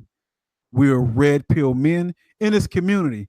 You have content creators, you have book writers, all for the same goal. So let's support one another's efforts, one another's content. This channel is for you. Brother Oheen's book is for you. So check it out. Check it out. Let's support each other in this manosphere. I bought the book. I believe you all should buy the book as well. Brother Oheen, we've been on here a couple of hours, man. What are your closing thoughts? Well, I just want to first thank you for inviting me on your show. I do appreciate it. And I want to say that the reason I created the book, Why You'll Always Be on the Side, the reason I started my channel is because my main focus is to help liberate our fellow brothers who are still trapped on that plantation, because we are a nation of men who have been lied to. We have been told that our purpose is to basically live for the opposite sex. And many of our fallen brothers, the suicide rates are out of control for men. And the main catalyst for such a terrible act is when we learn that we are undervalued, we're underappreciated. And I created these two avenues, this book and my YouTube channel, because I want men to understand that they are the prize. They are the most important aspect, because we are the ones that are expected to gather the resources. We are the ones that are expected to build. So in order for a man to live his best life, he truly has to follow a path of enlightenment. And the best way to do that is to understand himself and understand what his goals are, what his wants are, and what his needs are. And that is the most important thing before you deal with anything. I want people to know that MGTOW is not a group that hates women. That's definitely not what we do. What this is a system to help us understand their nature. And once we understand their nature, it helps us to basically function the way we truly are meant to. So when you read my book, or when you go to my channel, or when you're watching Black Ram or any of the other content creators in MGTOW, I want you to take the information, and I want you to take the knowledge and the information, and I want you to use that in an intelligent way. We're not here to bash the opposite sex. We're here to understand them, and that helps us become more powerful and live our best lives. So if anything, what I want you to take from what we've done today is, I want you to sit down, every man that's watching this, sit down and start talking to yourself. Is this the job that I really want? Is this the life that I really want to lead? And if you come up with a no answer for that, it's time for you to start thinking about what it is you really want to do. Like Black Ram's last video, we need to start getting out the country. We need to have more experiences. We need to start more, groups and support one another as men. And basically, once again, just want to thank you, Black Ram, for inviting me. And I hope all of the people that watched us today got something positive out of this and got some quality information. Man, I appreciate you coming on, man. And you spit a lot of fire, man, a lot of heavy weight today, man. And I appreciate you for taking the time to come on and enlightening us, brother. Male Enlightenment TV. Real quick, shout out to See the Truth for his super chat. Appreciate you, fam. Shout out to Infinity MFG. Thank you, brother, for your super chat. And also shout out to Joseph Valentine. Thank you for your super chat, brother Joseph Valentine. And I have a Patreon channel, gentlemen. I will have a new Patreon video, most high willing, up possibly next week. A new Patreon video. That video is already done. I just have to post it. The name of that video is called "The Most Dangerous Woman in the World to Deal With." PayPal link, of course, and email me if you want a one-on-one therapy session. I am not a licensed therapist. However, this is therapy. Anybody want to get in contact with me for a one-on-one therapy chat, email me. And Brother Oheen, how can people get in contact with you, brother? Well, basically, you can go to my website, which is mennetwork1.com. I can put that up right now. Work1.com. So I just put that up. You can also reach me by email, which is also mennetwork1@gmail.com. You can find me on Twitter, which is at mennetwork1. Mm-hmm. And pretty much you can find me on Facebook. And that is Male Enlightenment Network as well, if you're looking for me. Or you can just put in my name, Oheen Imara. Absolutely, absolutely. Buy that book, people. I bought it, and it's an excellent read. I highly recommend his book, and I highly recommend his YouTube channel. Brother Oheen, man, I think we should chop it up again like this, man. Hopefully I can have you in a future panel discussion and a couple of future one-on-one videos, man. I think this is something we need to probably do periodically, man. Hope I can have you on again, man. You spit fire. You came with irrefutable facts. I appreciate you, brother. Thank you, man. Thank you. Definitely. Anytime, I'm willing. Definitely. Cool. So, brother, I'm gonna give you a call in about 10 minutes on Hangouts, and we'll close out this show. Nagone in the building. So I'm gonna close out the show. If you are just tuning in, unfortunately, this is the end of the show, but you have been watching Why She Will Always Be the Woman on the Side with brother Oheen Imara, the author of the book by the same title. Also, Male Enlightenment TV is his YouTube channel. I appreciate him for being here, and I appreciate every last one of you for liking the video, for participating in the chat. Appreciate you, Ken Wood. Ken Wood, I thank you for your donation, man. Every time I come on this live stream, brother, you donate, and I appreciate that, brother Ken Wood. Appreciate you. I appreciate my moderators, Charles Merchant, Roger Spice, Red Pill Lifesaver. I saw my brother Thinking Man's Templar in the building, my brother Onyx, my Ibmore brother. Oh, I see I got Dwight Hayes in the building, Marcus Love, William Harris, hold this L DeBarge, Rael, William Harris. I appreciate all of you guys for taking time out on this Saturday afternoon. David Bowman, appreciate you. My brother Charles Merchant, man, much love to your fam. All my brothers who donated via PayPal, my brother Khaled, my brother Zachariah Williams, appreciate you. Appreciate you, gentlemen, for coming out, man, and hitting that like button and listening in. And most high willing, I'll be at it again with more future live therapy session and more videos. Again, check out my Patreon page. I got a couple of videos up, and check that out. as well as my second channel, Black Ram for Vengeance. Check that out. And email me if you need to talk. Check that out. And Joseph Valentine, thank you, brother, for another super chat. And he says, I didn't know how to send it at first. No problem, brother Joseph Valentine. I appreciate that you have given part of your hard-earned money to support this content, to support this therapy session and this show. So to all you gentlemen, enjoy your weekend. I see you, Sinister Minister. Check out the replay, bro, for sure. Rome Capo, appreciate that. And family, enjoy your weekend.